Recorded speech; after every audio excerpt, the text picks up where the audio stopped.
Okay, so I'm a bit breathless. I've been rushing around. It's one of those days where you get in your car and then you go, oh, I've forgotten that. So you get back out and go and get it, and then you realise you've forgotten something else. So I've been going back and forth in the house, getting things that I've forgotten. Anyway, so today I am going back to see lovely little Maple.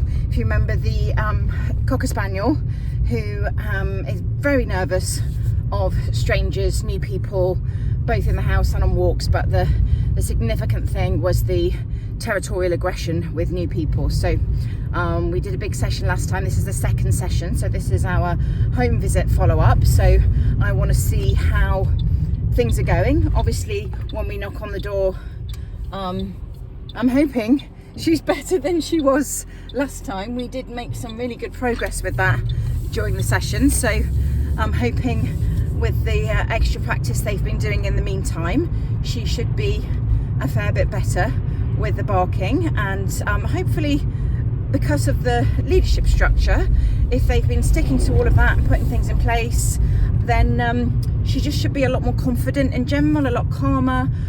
So fingers crossed we should see a change in her today. Now, I haven't heard from them in between sessions, which is normally a good sign, because it normally means that they're not struggling with something, they haven't had to get in touch because something's going wrong. So fingers crossed that is a good sign, and it's not just because they've been manically busy, because sometimes it can be that as well.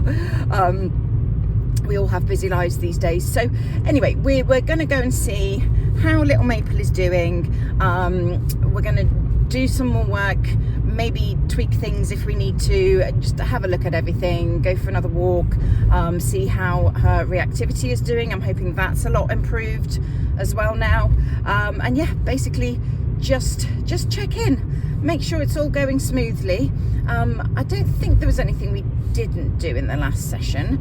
I think we covered pretty much all of it, but I will just go through all my notes. And sometimes when we go back for a follow-up, we find that something new's cropped up, because obviously the owners are going to be behaving in a new way towards the dog, and that can lead to them developing something out of the blue that they've never done before. Sometimes it doesn't. Sometimes the dog just straight away falls into the new pattern and clearly is a lot happier about it. Sometimes they throw up a few challenges. So I just want to make sure everything's going smoothly, do some more practice, like I say, tweak anything or add anything if needs be. And I will take some lovely videos. This is a very, very sweet dog. I'm hoping maybe, I don't know if this is pushing it a bit because it's only the second session, but it'd be nice to be able to give her a bit of a fuss, because we weren't able to do that last time. But I'm not, we don't push that. Nobody wants to get bitten, and nobody wants to overwhelm the dog or scare her or anything like that. So that's not going to get pushed, although I'm dying to give her a cuddle, obviously, because she's very cute. But we will see. I will take some videos and I will get back to you after. To wagging her tail and looking friendly. Oh my goodness. I don't judge the whole friendliness as No, such, but the difference in her is unbelievable. She wants to say hello rather than all the barking and, you know, Good girl, Maple. all the fear that we had last time. This is amazing. Oh my goodness, Maple. And she didn't bark once, did she? No, she still is though. We're still Sometimes. Yeah, it's not like this every time. But this was just perfect. Oh, bless her, she's taken herself into a crate. Yeah. She's so good. And then he sort of like, he had his gloves on, he put his hand sort of down a little bit, and she had a sniff, and then she went and barked at him. And that was like a second. But I thought, because we'd been talking and we were sort of stood quite close, there was no real, I didn't think there was a threat or anything like that, but that's the She just suddenly got scared. Yeah. That I need to know how because I'm happy to say, please don't put your hand down, or please don't do any of that. And it was very much in her terms. This is incredible. Oh my goodness, Maple. This has made my day. Quite unpredictable when it came to that, because I thought, I've been chatting to him, but he did sort of put his hand on her, and she had a sniff, and then it was that second longer that I think that she just was then like. I don't think you realise how much this dog has changed. because this was impossible last time. I do feel like... I mean, I would never, I mean, I couldn't even touch her last time. Never mind this level of fuss and her wagging her tail and being really happy. I mean, this is... Okay, guys, this is terrible lighting because it's really sunny. Driving into the sun. But yeah, that session with Maple was absolutely lovely. I just, gave her lots of fuss, which was amazing. She was so different. The difference when we walked in was just phenomenal. Instead of barking and being terrified and shaking, which is what she did last time, she was really interested, wanted to come up and sniff, wagging her tail. She settled really, really quickly, didn't have a single bark, and then was able to call her over, give her treats, give her loads of fuss. She was like my best friend. It was just like a completely different dog. So they've obviously worked really hard sticking to the leadership structure and putting everything in place to stop her barking with the doorbell. They've done lots of practice on that. She's still not 100%. They've said that how she was with us today was really, really good, and that quite often she is no barking, but sometimes there will be barking still. So it's not, she's still a work in progress. But what we've put in place today is, and what I think hasn't been happening enough, they've been really great with the corrective work, but haven't done enough of the reward side of it. So obviously the corrective work is very important initially, because we have to correct the fear, we have to correct the aggression, etc. And I think they've done a lot of that, which showed that, she was just so much calmer and happier, and her entire eyes, her facial expressions, her body language was just literally like a different dog, just so much more confident. But what we need now is loads of reward-based training, so that she's learning that people are nice, nothing bad's going to happen, she's going to get treats when she's calm. Same thing on a walk. The owners, understandably, because she has snapped in the past, are really concerned about her snapping at somebody that approaches on a walk. So what we've got to do now is make sure that we're asking people, and this can be a tricky thing to do, and not everybody wants to help, but it's making sure that people they meet on a walk, anyone that's happy to help, is they are speaking to those people, saying, please don't touch her, but please can you give her one of these treats, so that she is learning that if people put their hand down to her, that doesn't mean something negative is going to happen. That means something positive is going to happen. She's going to get a treat every time, obviously providing she stays calm. So we need to do a lot more rewards now with her. Now that she is a lot calmer and she is a lot more confident, we can make sure that calmness and that confidence is always rewarded.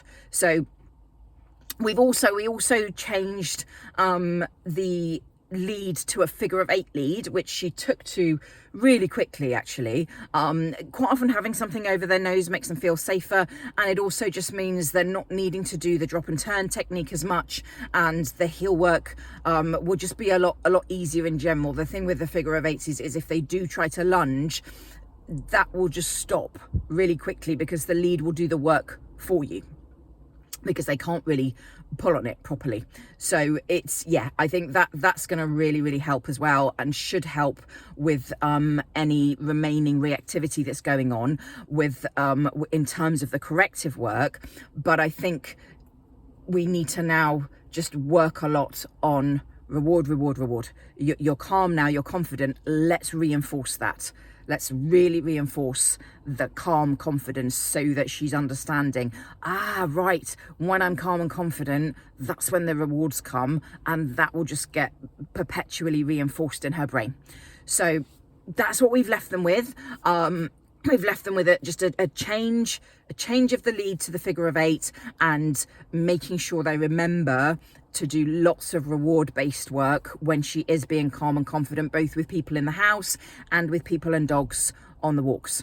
But overall, considering it's only been a couple of weeks, just unbelievably impressed. So impressed with the change in her. Just remarkable, actually, just remarkable, the fact that I was able to give her like proper fussers, not just a tiny little touch, but full on proper fussers, and she was coming to me and wanting affection, which was, that would have been impossible 2 weeks ago even. So just, yeah, absolutely over the moon with her progress. Yes, she's still got a ways to go with some things, but yeah, overall just phenomenal, and it's just going to keep improving now. So we've left them with those 2 kind of tweaks, and then the next session we've booked is going to be at Southwick Country Park, where we do the Trowbridge pack walks, so that we can walk her somewhere with some more distractions. I think a lot of this as well is about raising the owner's confidence. I think once you've seen your dog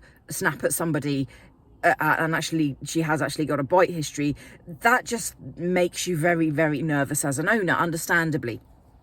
So a lot of the work that we do is not just with the dog, but with the owner, in just saying, look, it's going to be okay. And the reason it's going to be okay is you are in control.